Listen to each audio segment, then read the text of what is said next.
Pertama, pengunjung harus satu pakai masker. Ya. Kalau nggak pakai masker, untuk belonjo. Wes itu udah harga mati. Yang dilakukan oleh pemerintah kabupaten setelah ada kasus kemudian menetapkan kejadian KLB, luar biasa. ya. Langkah-langkah sistematis apa yang telah diambil? Yang pertama, setelah kami kasus pertama tanggal 13 April, 13 ada April. dua warga kita yang positif itu, saya menetapkannya sebagai KLB, sebagai gugus tugas kita kumpul. Ya. Saya sampaikan, oke, rumah sakit sudah siap, rumah sakit kita ada 2, Suhati dan Suratno. Kemudian sesuai dengan prediksi beberapa pakar mengatakan outbreak-nya nanti Juni, berarti ini nggak cukup ini, saya bilang gitu. Ayo kita buat satu tempat lagi, kepanjangan tangan dari 2 rumah sakit ini, yang kita sebut sebagai rumah sakit darurat dengan kapasitas 24 tempat tidur. Yeah. Kemudian kita siapkan tenaga medis kita, kelengkapan semuanya, dan setelah itu dari segi ekonomi ya kita siapkan sembako, Mas, 59.000, di mana daerah lain belum siap data dan sebagainya. Saya hanya katakan begini, yang dikasih adalah yang DTKS tapi tidak masuk dalam BPNT dan PKH.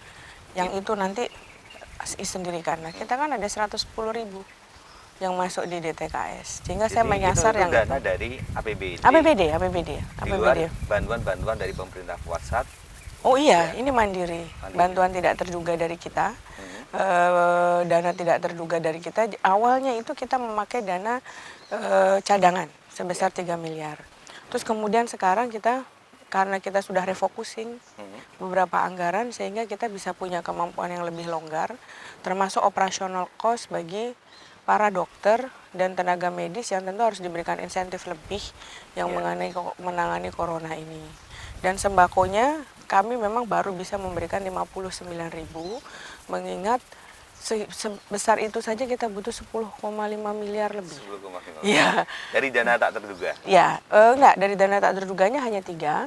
Ini terus kemudian kita belikan dari refokusin anggaran yang kemarin kita geser-geser semua, kita gunakan khusus untuk ini. Step yang lainnya, kemarin kalau nggak salah Sragen menetapkan physical distancing ya di pasar ya? Ya, kami mencoba. Ya. Dan ternyata bisa. Walaupun awalnya, karena harus mengubah arus lalu lintas, tidak bisa sendiri, harus sinergi dengan kepolisian, kemudian dengan PG Mojo juga, karena Pasar Muntir kan menempati lahan PG Mojo juga sebagian. Nah, PG Mojo kemarin kita ajak bicara, ini harus dijebol, ini jalan ke sini untuk alternatif. Karena semua sekarang sudah menyadari arti pentingnya ini, ya kita tidak kesulitan koordinasi. Jadi jarak antar pedagang sekarang 1,5 meter sampai 2 meter. Tetapi bagi pengunjung atau konsumen sendiri ada pengaturan khusus nggak? Kalau pedagangnya sudah, sekarang ketika berkunjung apakah harus jaga Pertama, jarak juga? pengunjung harus satu pakai masker. Ya. Kalau nggak pakai masker untuk belonjo, itu udah harga mati.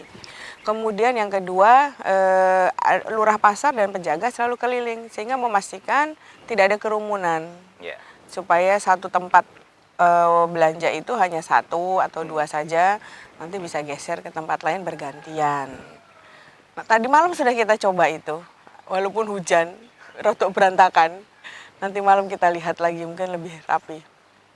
Ada itu berarti ya, perluasan pasar dong. Kalau misalnya jaraknya yang tadinya oh iya jelas, Mas. gitu. Makanya kita mengambil 2 ruas jalan Sragen. Seperti yang di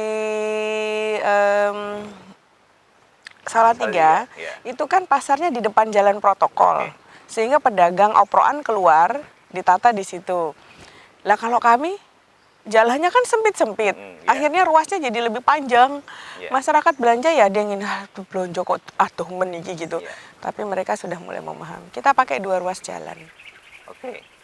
Sekarang tentang ini Bu, banyak orang muda ya, pelaku perjalanan kayak gitu.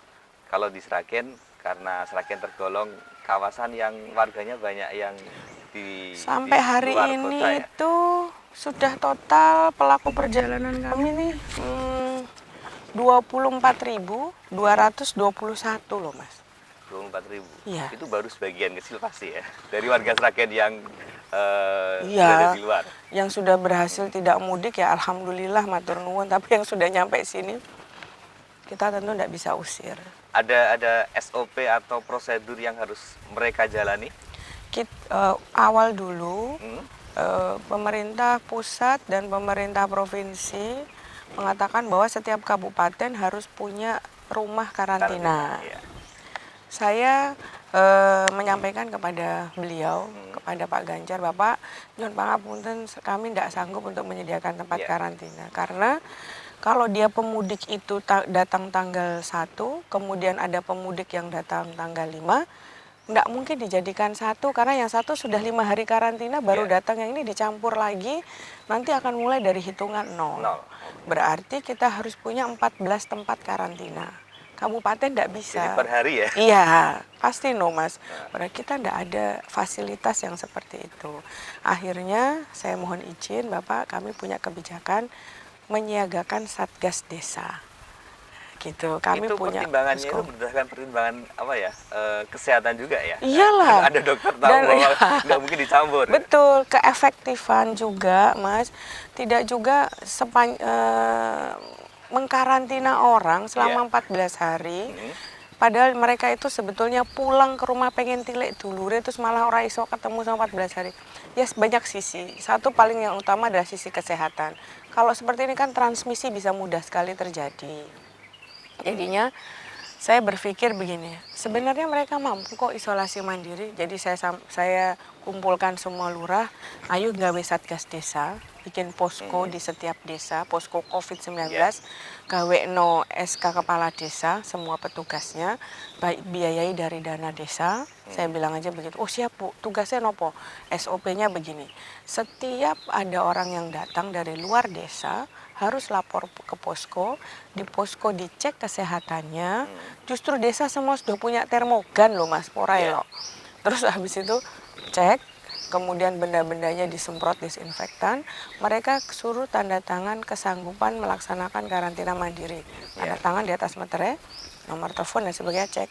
Wajib lapor sehari sekali kepada Satgas by phone atau via WA. Kalau keadaannya sehat, alhamdulillah. Bila dia sakit, nanti bidan desa yang akan cek.